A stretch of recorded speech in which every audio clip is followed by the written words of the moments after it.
On this next problem, we have another binomial squared. So like we said, we have to write that out twice.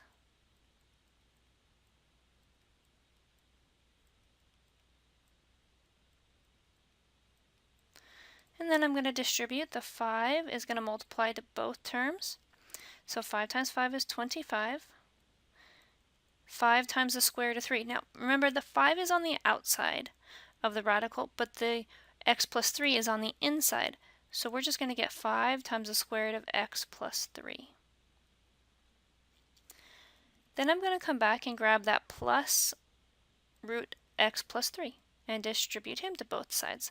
So then I get plus 5 times the square root of x plus 3.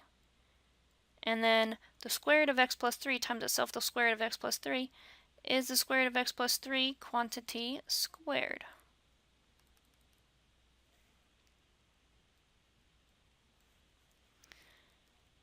And let's reduce if we can. The first term is 25. That doesn't have anything to reduce, nor does it have any like terms. The two middle terms, 5 times the square root of x plus 3 and 5 times the square root of x plus 3, both of the x plus 3 underneath the radical is exactly the same, which means I can add their coefficients to get 10, and the radicands stay the same. And in our last term, the square and the square root undo each other, and I'm just left with x plus 3. Now, a lot of students would assume that you're done at that point, but now that the x plus 3 is out of the radical, now the 3 and the 25 are like terms, so we have to add them to get 28 plus 10 times the square root of x plus 3 plus x. This is my final answer. On the next problem, we have another binomial squared, so let's write that out twice.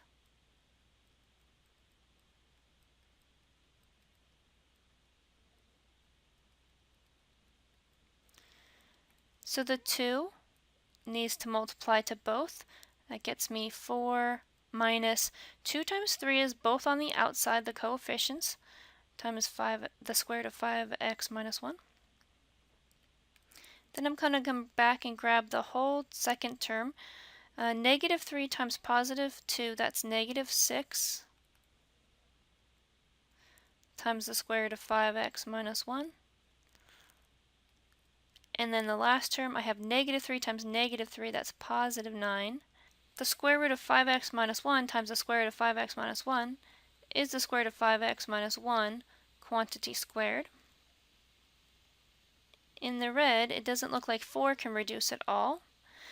In the two middle terms, there's nothing to be reduced here, but because they are like terms, I can add or subtract their coefficients. In this case, negative 6 plus negative 6 is negative 12, but the radical stays the same.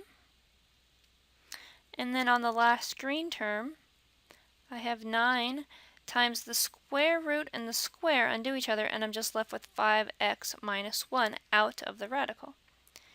Now I can distribute and get 45x minus 9, and all the other terms are going to stay the same. So before I say I am done, is there anything else that is like terms that I can still add together? Well, yes, there is.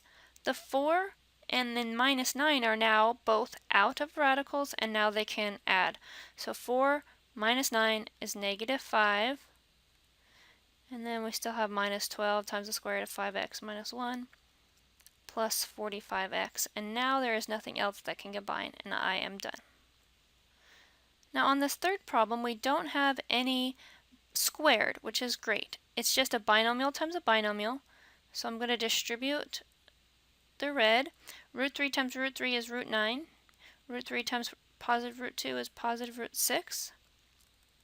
And then I'm going to go back and grab the negative times the square root of 2 and distribute that as well. Negative root 2 times root 3 is negative root 6. Negative root 2 times positive root 2 is negative root 4. I'm going to try to reduce what I can. The square root of 9 is 3. The two middle terms are like terms, and they can add together. Root 6 minus root 6 adds to 0. Well, that's kind of cool. And then the green, minus times the square root of 4. The square root of 4 is just 2. So when I subtract these, 3 minus 2, I'm just getting an answer of 1. Wow, that's pretty cool. I had a radical binomial times another radical binomial, but I came out to have just a whole number as an answer. That was pretty cool. So the next thing we're going to talk about is conjugate pairs. Notice that in the last example, when we took the square root of 3 minus 2 times the square root of 3 plus 2, the solution was an integer answer 1 with no radicals. Now, this occurred because the square root of 3 minus 2 and the square root of 3 plus 2 are conjugate pairs. Let me show you that it truly does work. I'll do 2 more examples for you so you can see that these conjugate pairs do come out without radicals. So the square root of x plus 5 and the square root of x minus 5 are conjugate pairs, and we'll talk about why they are in a minute. But for now, I just wanted to show you that they truly do come out to whole numbers. Root x times root x is the root x squared. Root x times minus 5 is minus 5 root x.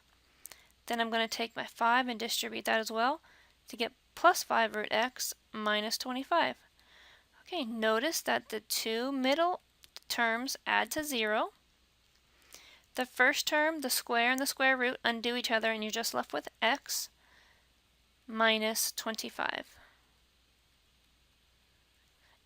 The problem started off with radicals, but it ended with no radicals. On the next problem, I'm going to distribute my first term. Radical 3 times radical 3 is radical 9. Root 3 times root 5 is root 15. I'm going to grab my 5 and distribute that as well. That gives me plus root 15 minus root 25. The square root of 9 is 3. The two middle terms add to 0. And then the last one we have minus the square root of 25 is just 5. When I add these two together, I'm just getting negative 2. Notice that my original problem had radicals in it, but my answer had no radicals in them. All of these binomials are conjugate pairs of each other. A conjugate pair is found by changing the middle term of a binomial. So the conjugate pair of the square root of 3x plus 7 is merely the square root of 3x minus 7. The conjugate of the square root of 2 minus 5 is the square root of 2 plus 5. Notice it's just the sign between the two terms that changes. The sign of the first term stays the same.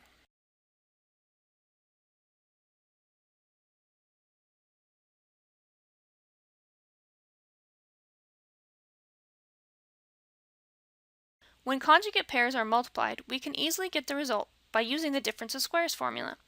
So if I distribute this out, that gets me a squared minus ab plus ab minus b squared. Notice that the two middle terms add to 0 and go away. And what do I have left at the end? Just a squared minus b squared. Now, because these are squared, they are going to undo a square root if we had a square root in our conjugate pair.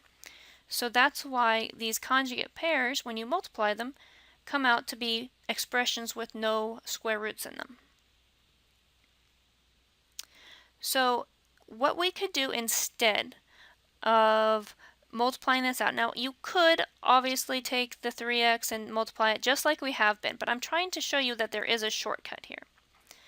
So I know that this is a conjugate pair because the terms are exactly the same, but the sign in the middle is the opposite. So I know that they're conjugate pairs. And the difference of squares formula says that this is going to multiply into a squared minus b squared. Well, my a is the root 3x, and the b is the 7. So if I just evaluate this, the square and the square root undo each other, and I'm just left with 3x minus 7 squared is 49. This is the solution to the binomial product. And I didn't really have to do all that foiling. It's a whole lot faster if you use the difference of squares formula. But if you want to do it the way we've been doing it on the previous two examples, by distributing it, it will still work. You're still going to get the same answer. So on this next problem, let's practice our difference of squares formula. We know that because the first binomial and the second binomial have the same terms but are opposite signs, it's a conjugate pair. So I'm going to use my difference of squares formula that says I have the first term a squared, which is root 2 squared, minus, because that's what the formula says, minus the square root of 5 squared, or b squared. So I have the square and the square root undoing each other, which gets me 2. And then the square and the square root undoing each other, which gets me 5. And my final answer is -3.